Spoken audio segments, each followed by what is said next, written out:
Si Representative, uy, Sandro Marcos na ba ang susunod na presidente? Hindi pa, hindi pa.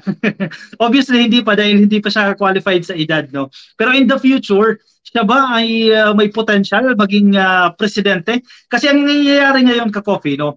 Kung babalikan mo yung kwento ni Pangulong Ferdinand Bongbong Marcos, nung bata siya, ang training sa kanya ng kanyang ama, si dating Pangulong Ferdinand Marcos Sr., no? Sinasama siya sa mga political activities, no? Para as early as 20, as younger pa nga ka-Coffee, no, exposed na siya sa mga kalakaran ng politics, sa mga practices, etc. Ano na siya, kumbaga familiar na siya, hindi siya maninibago.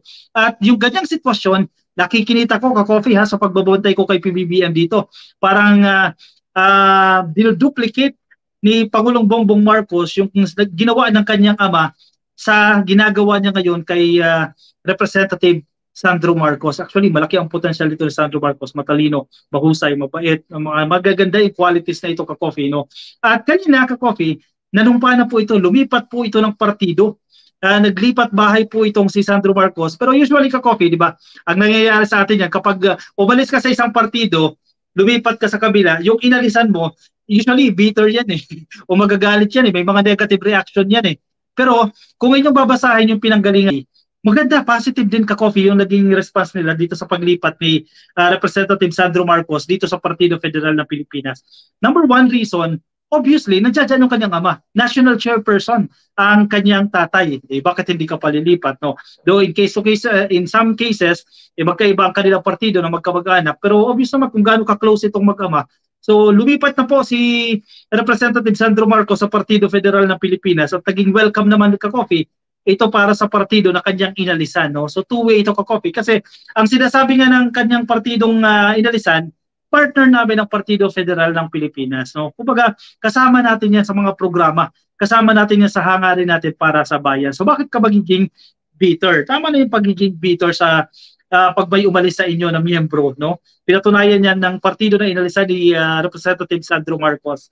Ilocos Norte, 1st District Representative Sandro Marcos is looking forward to working with Partido Federal ng Pilipinas, the political party of his father, President Ferdinand Marcos Jr. The young Marcos has severed ties with the Villar-led Nacionalista Party. Actually, noong 2022 presidential elections, muntikan din ka-Coffee, no, na tumakbo si PBBM under the Nacionalista Party. Kaso ang tagal kasi ng mga decision dyan eh. Kasi binantayan natin yan during the campaign hanggang magdeklara na si PBBM na tatakbo siya under Partido Federal ng Pilipinas. Hindi naman hindi pala kasi MD, no. Hindi naman kalaban itong Nacionalista Party. Actually, kaalyado nga nila yan. And decided to join the new administration party. The president's son is among the new party members who took their oath in Malacanang on Wednesday. Ngayong araw lang po yan. In an Instagram post, Marcos shared his eagerness to not just be part of a new political family but also drive forward his father's vision for the country. In short, tulungan ng ating presidente na maabot ang pangarap nito para sa bansa. Kasi hindi naman kaya ng presidente mag-isa yan. Napakahalaga ng tulong o malaki ang magagawa ng legislative o ng kongreso ng ating mga mambabatas para i-foot forward, isulong itong mga legislative agenda, itong mga programa na gustong gawin ng ating presidente. Sabi ni Sandro Marcos, it is my distinct pleasure to announce that I, along with a number of governors, joined Partido Federal ng Pilipinas earlier today, he said. I look forward to working with my new party mates and more importantly, furthering the President's agenda for nation building. Mabuhay ang Partido Federal ng Pilipinas.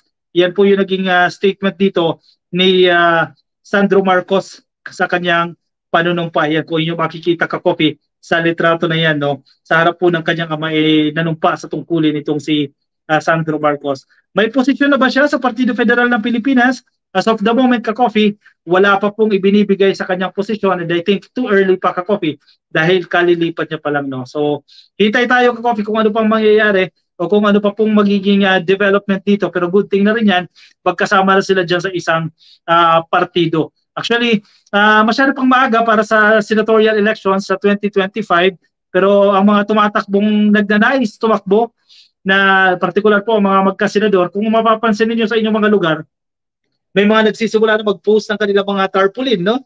Unti-unti na pong nagpapakilala. Masyado pa pong maaga pero sa mga politicians natin, importante maaga ang preparation. At ngayon na lang barangay election ka, Coffee, no? Nalalapit itong barangay election, medyo mainit-init na rin ang politika dito sa Pilipinas. Particular sa inyo, barangay lang yan ka, Coffee, no? Tatakbong barangay, tatakbong kagawad, pero matindi na po yung batuhan ng issue. Kaya welcome to the world of politics. Yan ang nangyayari ngayon. Sanjebel, thank you sa shoutout, Lods. Thank you rin po sa pakikinig sa atin. May potential talaga si Congressman Sandro Marcos na maging presidente ng Pilipinas, proud loyalist. Actually, malaki ang potential nito, ha? Mahusay kasi ito, matalino actually. Si Sandro Marcos, mabait pa, no? Hindi suplado. I love Sandro Marcos dahil mabait rin si Congressman at mahal rin niya ang taong bayan, sabi ni Letty dyan. Ako, agree ako dito ka, Coffee, no? Pero magandang pati ito, magandang, kung alam ang magiging strategies nito ni Sandro Marcos, eh. Sige, impossible naman talaga mangyari, no? Kasi naman tayo strategies. So, Congress, after the Congress, isa pa, election pa ka, Coffee, and then saka siya mag-Senate, no? Level up.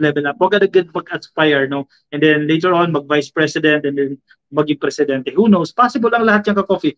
Hindi mo na mamalayan ng politika, no? Mabilis ang transition sa politics. At minsan nga, hindi mo expected eh.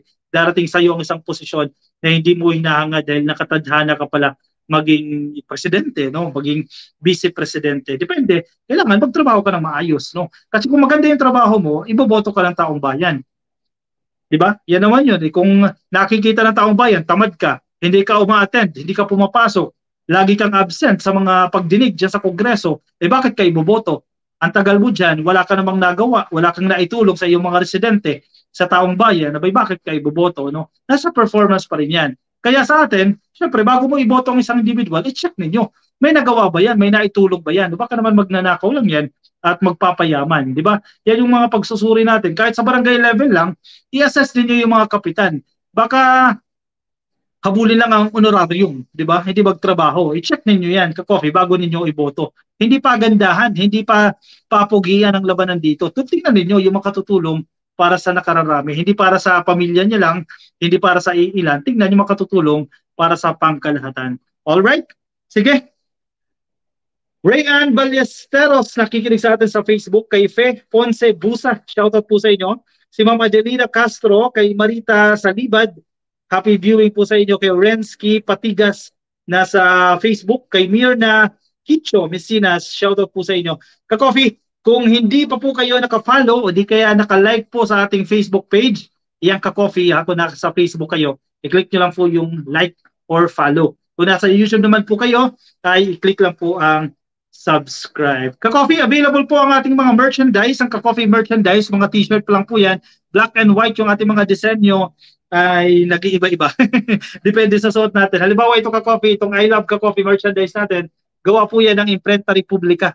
Maganda Ka-Coffee ang tela, 100% cotton. I-message ko Ka-Coffee kung kayo po ay interested dito. Alright? Sige, ako ipagpapaalam muna sa inyo Ka-Coffee. Maraming salamat sa pagsama sa akin. Maulan, gabi sa inyo dito sa San Mateo. Sana maganda ang inyong panahon. Bukas, holiday. Uy, sa mga nasa Metro Manila, malapit lang. Pwede kayo manood ditong opening no, ng FIBA. Pero traffic yan Ka-Coffee. Expect nyo na yung matinding traffic. Lalo na yung mga dadaan dyan ng North Luzon Expressway o NLEX. Kung hindi kailangan lumabas, wag nang lumabas dahil magiging traffic.